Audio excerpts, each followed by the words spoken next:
मेरी माँ बहनों से, मुमरा कौसा की मेरे नौजवानों से, मेरे बुजुर्ग शख्सियत नौजवानों के साथ जुड़े और ये आपका स्थानीय आमदार जो मनमानी कर रहा है इसको रोके और नौजवान बच्चों को खेल की चीज दिलाने के लिए हमारा साथ दे। दोनों पैर पकड़ चल ले,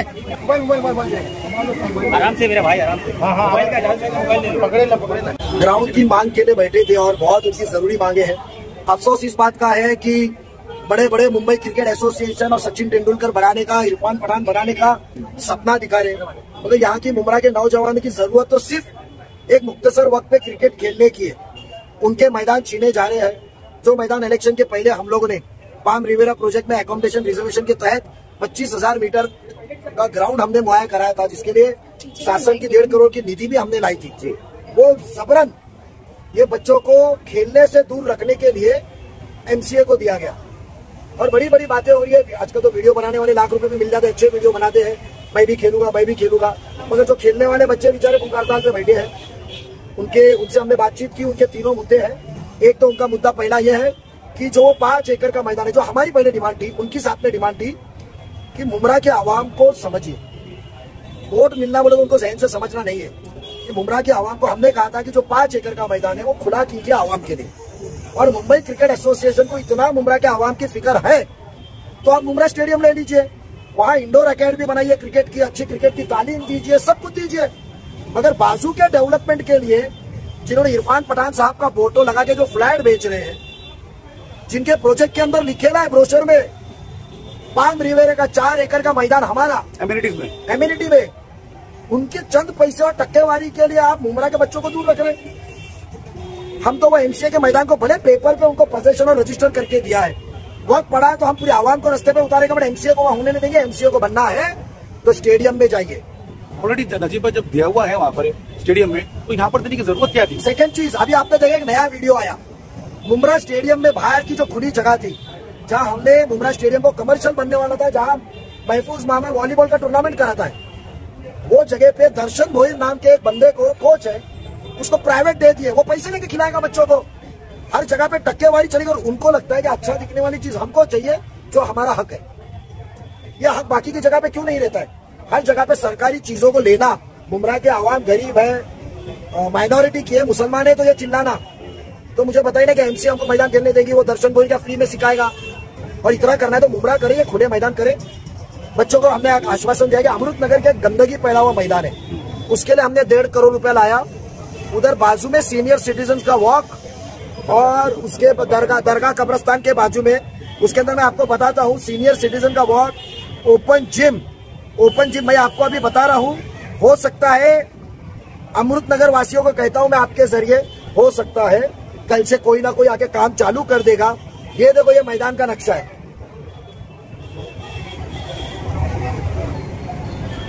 ये मैदान का नक्शा जो अमृत नगर में हम बना रहे।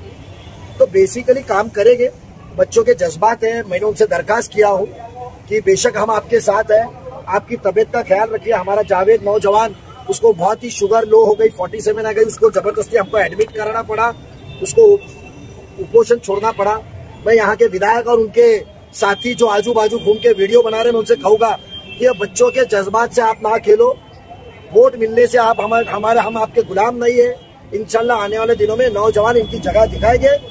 आप भी हमारे साथ में नाइंसाफी जो आवाम के ऊपर हो रही है उसके लिए जुड़िए हमारे साथ। एमसीए को जाना है, लेना है तो स्टेडियम लीजिए, हम मदद करेंगे महापालिका से लेके सरकार में। ग्राउंड हमारा है, वो हमारे आवाम को दीजिए। दूसरे भी जो मैदान है वो हमारे मैदान हमको मिलने चाहिए। अब नौजवान बच्चों से दरख्वास्त की है कि इंशाल्लाह कल या परसों आपको मैं खुद म्युनिसिपल कमिश्नर के पास लेकर चलता हूँ। आपके मुद्दे आपकी तरफ से मैं बात करता हूँ आपके मौजूदगी में। और जो एक मैदान जिया कब्रस्तान के पीछे मुमरा एसटीपी को लग के है, कुछ रोज पहले मुमरा स्पोर्ट्स काउंसिल के जिम्मेदारों ने मुझे बताया, मैंने आज ही कॉर्पोरेशन में उसके पूरी पुख्ती तहकीकात करने का काम शुरू किया है। इंशाल्लाह वो कमिश्नर से हम बात करके कल के कल ही जो एसटीपी के लिए रिजर्व है उसको डीकंजेस्ट कराएंगे और वो मैदान से रैपिड निकाल के मैदान वो हम ताबड़तोड़ वो उनको देने का हमने उनको वादा किया है। और इंशाल्लाह हमने उम्मीद है कि 15 से 20 दिन में वहाँ खेल शुरू हो जाएगा। जैसे कि आप देख रहे हैं कि एक एफआईआर हुई है शमीम खान के ऊपर। पहले मैदान के ऊपर एक कहूँ कि बेसिकली तीसरा मुद्दा उन्होंने मांगा है, जो मैदान जिसके लिए शत्रुघ्न सिन्हा स्टाइल में आके गेट खोल के हमारे विधायक जी ने काम दिया था कि बच्चों का मैदान है। मैं मुमरा की आवाम से आपके जरिए सुनना चाहता हूँ, क्यों आप हमारा साथ नहीं दे रहे? आप क्यों घर बैठे हैं? क्यों नहीं बच्चों को ताकत में देते? जो इंसान आपके लाखों वोट ले चुका है, जो आपसे सरासर झूठ कह रहा है, मुमरा की आवाम से दरखास्त है, आपके जज्बातों से खेल रहा है। एक तरफ कहता है ये खुला मैदान है, दूसरी तरफ उसको आर जोन कर रहा है, पैसे की गुर्मी में जी रहा है। आज ये नौजवानों को, मुमरा के जिम्मेदार अवाम, मेरी माँ बहनों की जरूरत है कि रास्ते पे उतरे इनके साथ और उसको सबक सिखाए।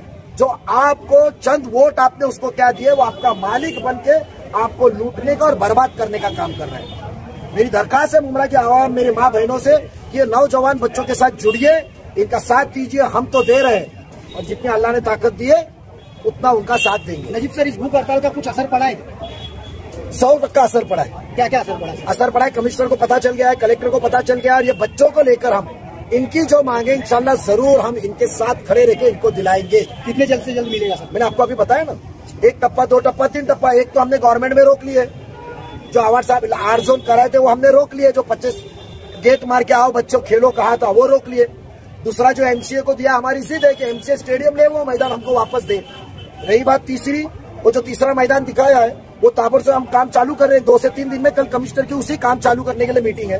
रही बात चौथी, बगैर मांगे अमृत नगर की जो खस्ती हालत थी दरगाह को लग के हम वो काम करके अभी दे रहे हैं। फिर से आखिरी दरखास्त, चाहोगे इसको कट करके चलाए। मेरी माँ बहनों से, मुमरा कौसा की, मेरे नौजवानों से, मेरे बुजुर्ग शख्सियत से, ये नौजवानों के साथ जुड़े और ये आपका स्थानीय आमदार जो मनमानी कर रहा है इसको रोके और नौजवान बच्चों को खेल की चीज दिलाने के लिए हमारा साथ दे। नजीब सर, अभी आपने कहा कि 15-20 दिन में उपलब्धि की जाएगी, तो 15-20 दिन में इनको मिल जाएगा ये ग्राउंड में? जवाब दिया हो तो आपके सामने मैं हूँ ना, मैं तो भाग के जाने वाला नहीं हूँ। शमीम भाई पे एफआईआर हो गई 9 महीने के बाद में, ये कि उन्होंने उनके मुंह से निकल गया पाकिस्तान जिंदाबाद। देखो, मैं शमीम भाई के साथ हूँ, मैं इतना ही कहूंगा, वो अंदरूनी मामला है, क्योंकि उनका राष्ट्रवादी कांग्रेस पार्टी का अंदरूनी मामला है। टक्केवारी कमाने वाले और जो एक अलग रात की 9 बजे के बाद की कंपनी है विधायक जी की, तो वो कंपनी और उनके जो नए अध्यक्ष है शहर के, वो शमीम खान से कुछ खस्ती हालत है, किसी के फॉर्म भरने के ऊपर से हो गई थी। बस वो खुन्नस निकालने के लिए उनके अध्यक्ष और उनके साथी गिरोह ने ही शमीम भाई का किया। तो ये जो मामला है ना अंदरूनी, ये शमीम भाई का अंदरूनी, राष्ट्रवादी कांग्रेस पार्टी का अंदरूनी मामला है। उन्होंने ही शमीम भाई जैसे ईमानदार आदमी के ऊपर झूठी चीज लगाई है। कभी कभी अल्फाज निकलते हैं, हमेशा जिंदाबाद करने की आदत होती है तो मुर्दाबाद निकलता नहीं है। किसी को मुर्दाबाद करने की आदत होती है तो जिंदाबाद निकलता नहीं है। बट जो ये एफआईआर 9 महीने बाद जो ये वीडियो निकली है, ये राष्ट्रवादी कांग्रेस पार्टी के जो आला नेता से लेकर नीचे की रात की 9 के बाद की टीम है, टाटू वाली से लेकर चिकने तक, वो सब पूरी उसमें मिली हुई है। हमारे न्यूज चैनल्स को सब्सक्राइब करें, लाइक करें, कमेंट्स करें, शेयर करें और घंटी का बटन प्रेस करें ताकि आने वाली हर वीडियो और अपडेट्स की नोटिफिकेशन आप सभी को मिलती रहे। जय हिंद, जय महाराष्ट्र।